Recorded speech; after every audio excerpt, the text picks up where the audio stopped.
Morning, कैसे हैं आप लोग। दोस्तों आज की क्लास है हमारी उत्तराखंड परिचय पार्ट 116 और आज की क्लास में हम देखने वाले हैं दोस्तों कि हमारा पिथौरागढ़ में मुनस्यारी स्थान है उसके बारे में पढ़ेंगे कि क्या क्या विशेषताएं हैं दोस्तों, यहाँ पर क्या क्या चीज़ें यहाँ पर उपलब्ध है हमारी। पहले क्वेश्चन में दोस्तों हमें ये पता चल रहा है कि ज्वार क्षेत्र है जो, तो इसका प्रवेश द्वार किसको कहा जाता है, मुनस्यारी को कहा जाता है। अगर क्वेश्चन आपके समक्ष आता है उत्तराखंड से रिलेटेड और आपसे पूछ लिया जाता है कि बताइए कि ज्वार घाटी में प्रवेश द्वार किसे कहा जाता है, तो आपको याद रखना है मुनस्यारी को कहा जाता है। ज्वार क्षेत्र का प्रवेश द्वार किसे कहा जाता है, तो आपको बताना है कि मुनस्यारी। इससे पूछ लिया जा सकता है कि मध्य कुंड जो गर्म पानी का कुंड है वो जिला पिथौरागढ़ में कौन से स्थान पर है। तो दोस्तों आपको याद रखना है, अगर क्वेश्चन उन्होंने जिला से रिलेटेड दिया तो आपको पिथौरागढ़ का नाम बताना है। लेकिन दोस्तों अगर इन्होंने कहा कि पिथौरागढ़ में कौन से स्थान पर गर्म पानी का कुंड मधकोट है, तो आपको बताना है मुनस्यारी स्थान में है। ये दोस्तों ये भी पूछ लिया जा सकता है कि पिथौरागढ़ में कौन सा स्थान है जहाँ पर ऊनी वस्तुएं मिलती हैं। तो दोस्तों आपको याद रखना है कि ये हमें मुनस्यारी में मिलती हैं। ऊनी वस्तुएं हमें कहाँ मिलती हैं, क्या है कि ऊनी वस्तुएं जैसे साल, जब जो चादर होती है दोस्तों जैसे आप बोलते हैं उसको साल, कालीन, पश्मीना और दुसाले मिलती है। उत्तराखंड के मुनस्यारी स्थान में ऊनी वस्तुएं कौन कौन सी मिलती हैं, तो सही क्रम बनाइए या फिर सुमिलित कीजिए। तो जिन ऑप्शन में दोस्तों इन वस्तुओं के नाम दिए होंगे वो आपको याद रखना है, साल, कालीन, पश्मीना, दुसाले, ये सारी चीज़ें हमें मुनस्यारी में दोस्तों मिलती। क्वेश्चन आपसे ये पूछ लिया जाए कि मुनस्यारी जो स्थान है इसका प्राचीन नाम क्या था, यानी जो इसका पुराना नाम क्या था ये बताइए। तो आपको याद रखना है तिक्सेन था दोस्तों। पुरानी नाम जो हमारा मुनस्यारी का प्राचीन नाम है वो हमें पता चल रहा है कि तिक्सेन है, यानी पुराना नाम इसका तिक्सेन था। अभी दोस्तों हमें यह भी याद रखना है कि बेटुली धार मुनस्यारी में एक उद्यान है, ये हमें याद रखना है। बेटुली धार क्या है, एक उद्यान है जो कि हमारे मुनस्यारी में स्थित है। और हमें यह भी याद रखना है कि मुनस्यारी को दोस्तों प्राचीन समय में हम तिक्सेन कहते थे। काला मुनि जो टॉप स्थल है वो हमारे पिथौरागढ़ जिले के दोस्तों मुनस्यारी में स्थित है।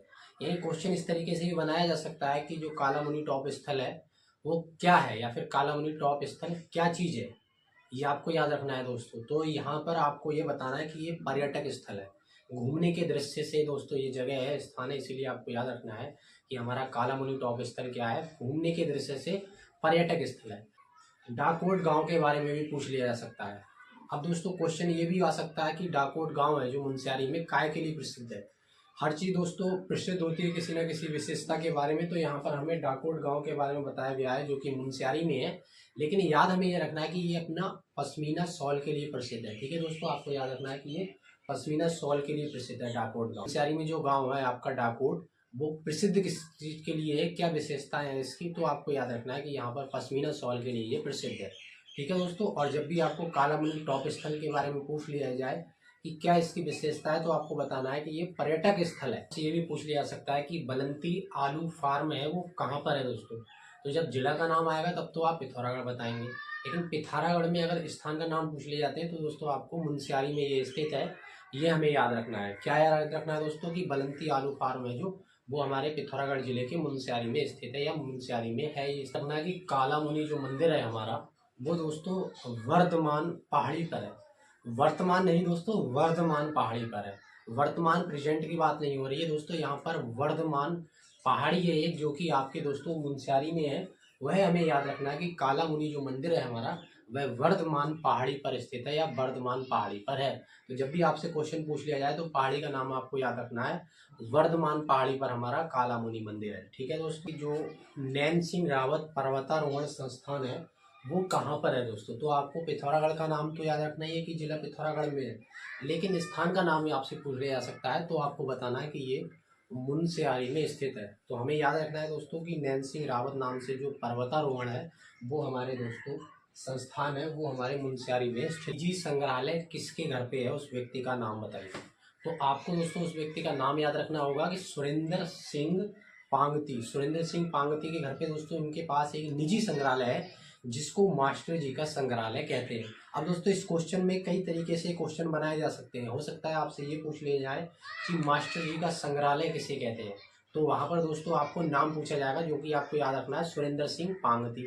अब दोस्तों ये भी पूछ लिया जा सकता है कि किस व्यक्ति ने या किस व्यक्ति के द्वारा निजी संग्रहालय बनाया गया है, तो हमें याद रखना है सुरेंद्र सिंह पांगती के द्वारा।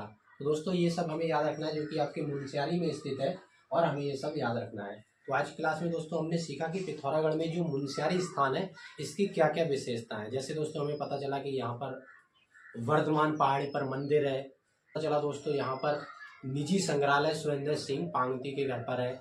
तो इस तरीके के हमने बहुत से महत्वपूर्ण क्वेश्चन जाने हैं जो कि मुनस्यारी में स्थित है। जैसे हमें पता चला दोस्तों कि जो मुनस्यारी में डाकोट गांव है वो अपने पासानी कि वो अपने सालों के लिए प्रसिद्ध है। दोस्तों हमें ये भी पता चला कि यहाँ पे मुनस्यारी स्थान में दोस्तों जो ऊनी वस्तुएं होती हैं वो यहाँ पर मिलती हैं। तो इस तरीके से हमें पता चला। तो कई तरीके से क्वेश्चन बना ऐसे आ सकते हैं कि उत्तराखंड के कौन से जिले शहर में ये बताइए कि ऊनी वस्तुएं मिलती हैं, कौन कौन सी वस्तुएं मिलती हैं, इस तरीके से क्वेश्चन बनाए जा सकते हैं। तो हमें मुनस्यारी का नाम याद रखना है। तो इस क्लास को अपने दोस्तों के साथ आप शेयर करके उनकी भी नॉलेज पिथौरागढ़ से जुड़ी जो मुनस्यारी स्थान है इसके बारे में बता सकते हैं। नमस्कार।